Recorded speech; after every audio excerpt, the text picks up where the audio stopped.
Welcome back, everybody, for another deep dive. This time we're taking on, well, pretty big thinker, Frantz Fanon. And you sent over some really interesting stuff, including some excerpts from his book, The Wretched of the Earth, right? Yes, the Wretched of the Earth. Okay. Yeah. So we're going to be unpacking, I guess, some of Fanon's ideas about violence, Hmm. about national consciousness, even the psychological effects of colonial rule. Right. Which is interesting because Fanon wasn't just like a philosopher All right. or a political theorist. He was also a practicing psychiatrist, so he had this Yeah, absolutely. clinical experience, right? Yeah. So ready to get started. Let's dive in. All right, so let's talk about violence. Okay. I mean, I think it's fair to say that that's probably one of his most controversial stances, right? Definitely, yeah. So what is he saying about, how does he view violence? Fanon says that violence is inherent to the colonial system itself. Hmm. So it's not just physical violence, but the violence of being stripped of your culture, Right. your language, your identity, like who you are as a person. Mm-hmm. And Fanon argues that the only way to break free from this system is through a counter-violence, a way for the colonized to reclaim their sense of agency, their humanity. Is that what he's talking about when he says the colonized subject is a persecuted man who is forever dreaming of becoming the persecutor? That's exactly it, yeah. Okay. And it's provocative, Yeah. but it gets at the psychology of what it means to be constantly seen as less than human, as a threat, as someone who needs to be controlled. Right. And so he's getting at that kind of dehumanization creates a deep desire for power Okay. and a desire to turn the tables, to reclaim that power. But is he saying any kind of violence is okay? Or, I know he's been criticized for seemingly Yeah. glorifying violence. It's important to understand the context and the nuance here. Okay. So Fanon was writing in the context of the Algerian War for Independence, a very brutal conflict where violence was an everyday reality. And for him, the violence of the colonized, he saw that as a reaction to the violence of the colonizer. Okay. It's about dismantling that system, not about perpetuating the cycle of oppression. And to be fair, he was a psychiatrist. Absolutely. He was seeing the effects of this violence firsthand. He saw the damage, the psychological damage, how colonialism really distorted individuals and whole societies. Right. Which kind of brings us to national consciousness. He talks about it as something that is forged through struggle. Yeah. So what does he mean by that? So for Fanon, national consciousness isn't just about like a shared history or shared culture. Okay. It's about coming together to fight against a common enemy, against the forces that are trying to erase your identity and control your destiny. Right. So it's a collective experience that brings people together and creates a sense of shared purpose. It's like that quote, right? If there is no struggle, there is no progress. It's the exact. You know. The struggle is what defines and strengthens a nation. But Fanon also warns against the dangers of a narrow nationalism, Okay. an exclusionary type of nationalism. So you can't just replace one oppressor with another. Exactly. Okay. He's calling for a new type of nation built on justice, equality, a recognition of everyone's rights. So there's this balance, right? Like you have to have unity against the colonizer, Yes. but also a commitment to being inclusive Right, exactly. within the newly formed nation. And he's very critical of what he calls the national bourgeoisie, these elites that kind of step into the power vacuum after independence. Okay.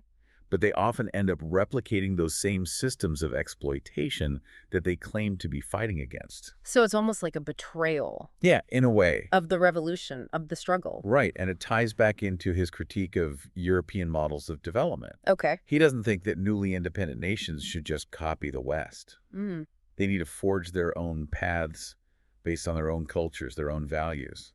Okay, so we've got this idea of violence as a necessary evil, maybe. Yeah. The need for this kind of unifying national consciousness. Right. But also being careful of those elites who might hijack the revolution, right?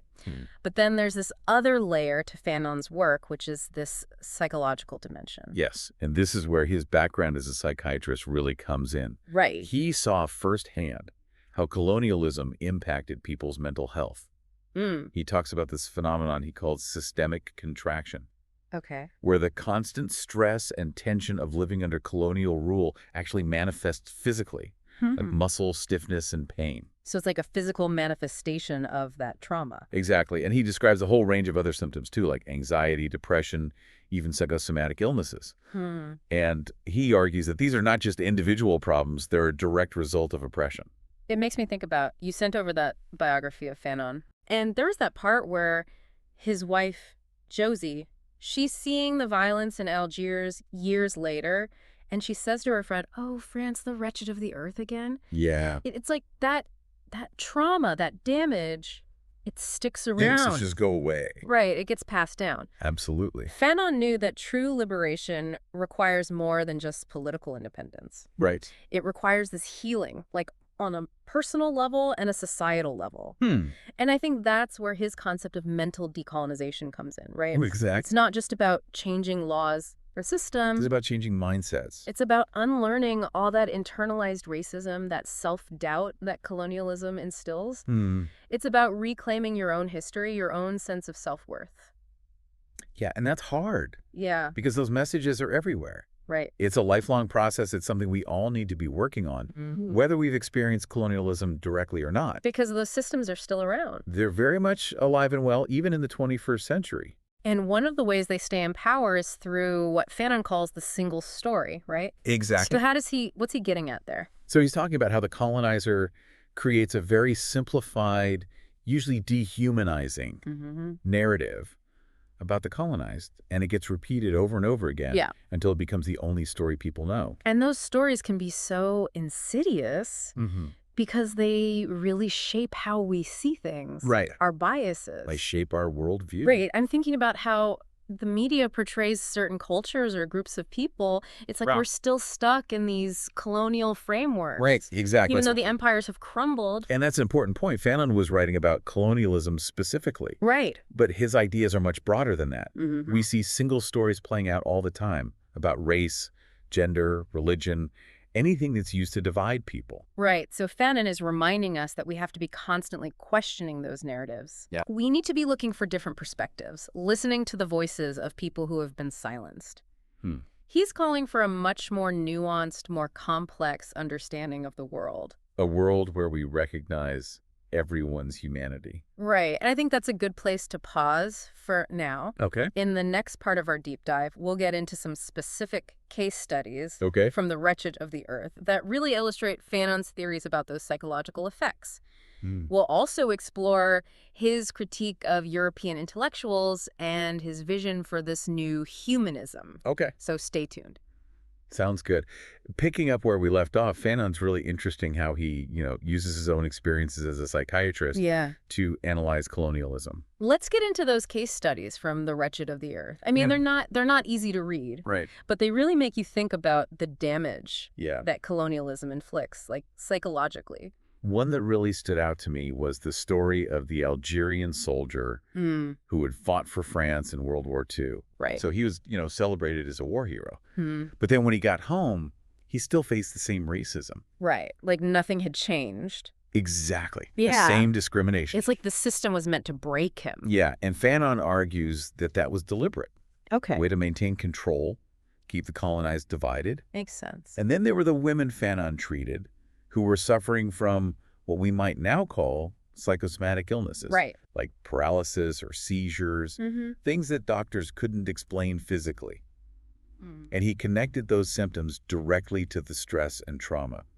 Right. The trauma of living under that kind of oppression. Exactly. He also talks about the use of pentothal during the Algerian War, like the so-called truth serum. It's pretty chilling to read about. It is. How this drug, meant for therapy, was used for interrogation and psychological warfare. It shows how, I don't know, even science Right. and medicine can be twisted Absolutely. to serve the needs of the colonizer. It's like a reminder to always be critical of how knowledge is produced. Right. Who benefits from it? Especially in situations where there's this power imbalance. Exactly. Fanon goes on to, dismantle all that racist pseudoscience that was used to justify colonialism. Those theories about Algerians having an underdeveloped cortex, Right. he shows how they're completely baseless. Based on prejudice. Exactly, prejudice and ignorance. But it's so important to call out those narratives because they have real consequences in the world. Right, discrimination, violence, denial of basic human rights. And it's not enough to just debunk them, right? No, Fanon's calling for a total rethink Okay. of how we understand mental health. Especially in the context of colonialism. Exactly. So he's not just critiquing the colonizers, he's critiquing European intellectuals as well. Yeah, and he doesn't hold back. Yeah, he's pretty tough on them. He calls them out for failing to see the humanity of the colonized. For being complicit in the system. For using their intellect to justify domination. And then there's that line, right, where he says, "Comrades, have we nothing else to do but create a third Europe?" Right. What's he getting at there? He's saying, why are we trying to imitate a system that's fundamentally flawed? A system built on exploitation. Exactly. He's calling for something completely different. Hmm. A new way of being in the world that's not based on that European model. He even says that Europe is teetering on the brink of self-destruction. Yeah, which feels pretty relevant today. It did. When you look at the state of things. He saw the emptiness at the heart of Western civilization. Right, the obsession with material wealth and power. At the expense of everything else. At the expense of human connection, spiritual fulfillment. But he believed that the colonized, because they had been excluded from the system, had the potential to create something better. Right, something more humane. So it's not just about political liberation, right? No, it's much deeper than that. He's talking about a complete transformation. A transformation of consciousness. How we relate to ourselves, to each other. To the world around us. A new way of being. Exactly. Picking up on that point about national consciousness, it's fascinating how Fanon saw those potential problems. He was all about, unity and solidarity. Right. But he didn't want nationalism to become a way to exclude people or oppress them. Exactly. He was very clear that true national consciousness should be inclusive. It should celebrate diversity, not be used to deny people their rights. So finding that balance between unity and difference. Yeah. Right, because a nation can't really be strong if it's built on exclusion. Absolutely. And that brings us back to his idea of a new humanism, one that goes beyond the limits of colonialism and embraces all of human experience. So he's not just talking about political or economic freedom, it's deeper than that. Right. It's about changing how we see ourselves, how we see each other. It's a fundamental shift in how we understand the world. It's about moving away from that hierarchical thinking that's at the root of colonialism. Right. And moving towards a worldview that's more egalitarian, more compassionate. Now, Fanon also talks about the role of intellectuals in this process, but he wasn't talking about the kind of academics who just sit around in their ivory towers. No, he was very critical of that kind of detached intellectualism. He felt intellectuals had a duty to be involved in the struggles of the people. Okay. To use their knowledge and skills to help them. So being on the front lines, not just observing. Exactly. He called for a unity of thought and action, for intellectuals to be active participants in the fight for liberation.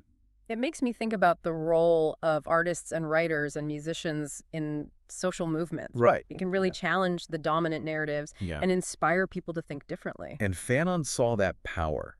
He believed that culture could be a powerful force for decolonization. Okay. A way to reclaim and celebrate the history and traditions that colonialism tried to erase. It's about telling our own stories in our own way. And using those stories to challenge the way things are. Right. To imagine a future where everyone is free and equal.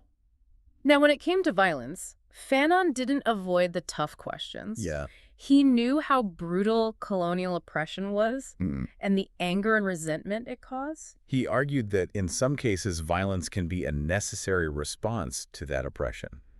A way for the colonized to reclaim their humanity and assert their right to exist. But he also knew that violence could get out of control. Right. It's a dangerous thing. So he stressed the need for disciplined leadership and clear goals. He believed that violence should always be a means to an end, never the end goal.